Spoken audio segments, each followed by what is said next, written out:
विधि सोमवार का व्रत करने के दिन सोमवार के दिन किया जाता है। इसमें भगवान शंकर का पूजन किया जाता है। व्रत 3 प्रकार का होता है। साधारण प्रत्येक सोमवार का व्रत, सोमप्रदोष व्रत के और 16 सोमवार का व्रत। तीनों की व्रत कथा अलग अलग है। तीनों ही व्रत कथाएं इसी पुस्तक में दी गई हैं। साधारण व्रत प्रत्येक सोमवार को किया जाता है।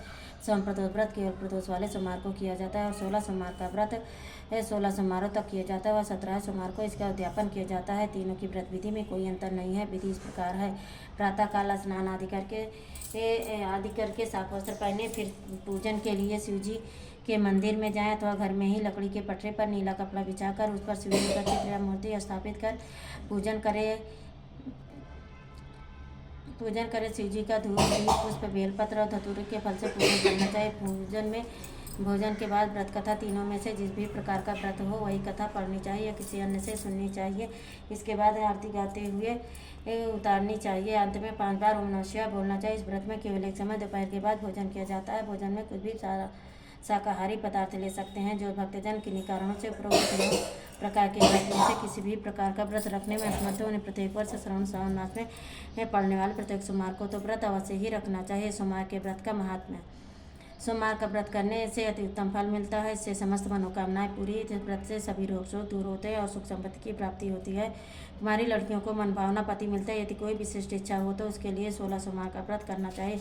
भगवान शंकर परम दयालु हैं और वह अपने भक्तों की सभी मनोकामनाएं अवश्य ही पूरी करते हैं। सोमवार की व्रत कथा। बोलो ओम नमः शिवाय। ज्वालापुर नामक नगर में एक बहुत ही धनी साहूकार रहता था। उसके घर में धन की कमी नहीं थी। उसे केवल एक दुख था कि उसके कोई संतान नहीं था। वह दिन रात चिंता करता रहता था। वह पुत्र पाने की कामना से प्रत्येक सोमवार को शिव जी का व्रत और पूजन करता था। संध्या काल में शिव मंदिर में जाकर भगवान शिव के सामने दीपक जलाता था। उसके इस भक्ति भाव को देखकर एक दिन माता पार्वती जी ने भगवान शिव से कहा, हे प्रभु, यह साहूकार आपका नए भक्त है और सदैव आपका व्रत और पूजन श्रद्धा पूर्वक करता है। आपको इसकी मनोकामना पूरी करनी चाहिए। माता पार्वती की बात सुनकर शिव जी ने कहा, हे पार्वती, यह संसार कर्म क्षेत्र है। जिस प्रकार किसान खेत में जैसा बीज बोता है वैसा ही फल काटता है, उसी प्रकार इस संसार में हर व्यक्ति अपने कर्मों के अनुसार ही फल भोगता है। तब माता पार्वती ने अत्यंत आग्रह के साथ कहा, प्रभु, यह साहूकार आपका भक्त है और यदि इसे कोई दुख है तो वह दुख आपको अवश्य ही दूर करना चाहिए, क्योंकि आप सदैव अपने भक्तों पर दयालु रहकर उनके दुखों को दूर करते हैं। यदि आप ऐसा नहीं करेंगे तो मनुष्य आपकी सेवा और व्रत क्यों करेंगे। माता पार्वती का ऐसा आग्रह देखकर भगवान शिव ने कहा, हे पार्वती, इस साहूकार के कोई पुत्र नहीं है। इसी चिंता में यह दुखी रहता है। इसके भाग्य में पुत्र न होने पर भी मैं इसे पुत्र की प्राप्ति का वर देता हूँ।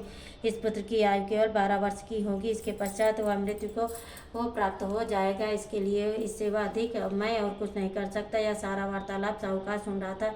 इससे उसे न तो कोई प्रसन्नता हुई और न ही दुख हुआ। वह पहले की तरह भगवान शिव जी का व्रत और पूजन करता रहा। कुछ समय बीतने पर साहूकार की स्त्री गर्भवती हुई और 10वें महीने में से उसे एक अति सुंदर पुत्र प्राप्त हुआ। साहूकार के घर में कोई बहुत खुशी मनाई गई। साहूकार ने निर्धनों तथा ब्राह्मणों को अन्न, वस्त्र, धन आदि का दान किया।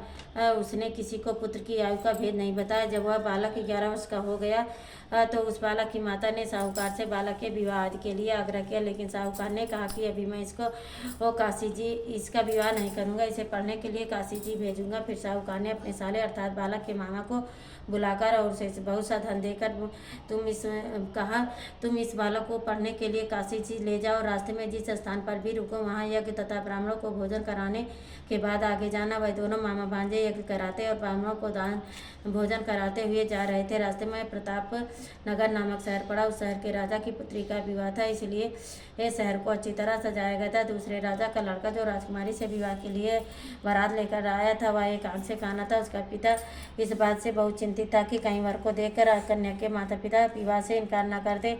इसलिए साहूकार के अति सुंदर बेटे को देखकर उसने मन में विचार किया कि क्यों न दरवाजे के समय इस लड़के को वर बनाकर ले जाया जाए। ऐसा विचार करके वर के पिता ने उस लड़के और उसके मामा से बात की तो वह दोनों तैयार हो गए। फिर उस लड़के को दूल्हे के कपड़े पहनाकर तथा घोड़ी पर चढ़ाकर दरवाजे पर ले गए और सारा कार्य प्रसन्नता से पूरा हो गया। फिर वर के पिता ने सोचा कि विवाह कार्य भी इस लड़के से करा लिया जाए।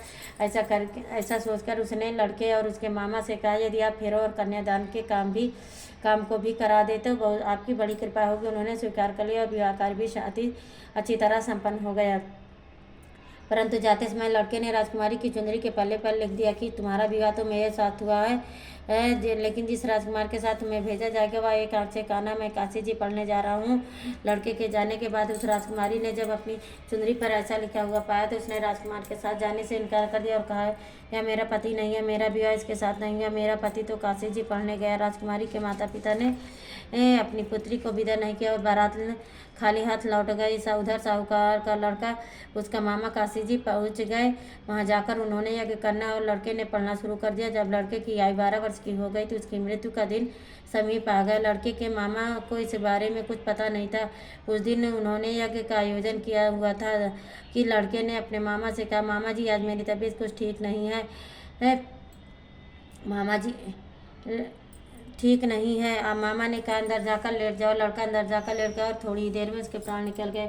यज्ञ के बीच में जब उसके मामा ने आकर देखा कि वह मृत अवस्था में पड़ा है तो उसे बहुत दुख हुआ। उसने यज्ञ का कार्य अधूरा रह जाने के डर से किसी से कुछ नहीं कहा और संयम रखा। फिर यज्ञ का कार्य समाप्त कर ब्राह्मणों के चले जाने के बाद उसने रोटना पीटना आरंभ कर दिया। संयोग से उसी समय शिव पार्वती जी उधर से जा रहे थे। जब उन्होंने जोर जोर से रोने की आवाज़ सुनी तो माता पार्वती ने भगवान शंकर से कहा, प्रभु कोई दुखिया रो रहा है, उसके कष्ट को दूर कीजिए। जब शिव पार्वती ने उसके समीप जाकर देखा तो वहाँ एक लड़का मृत पड़ा था।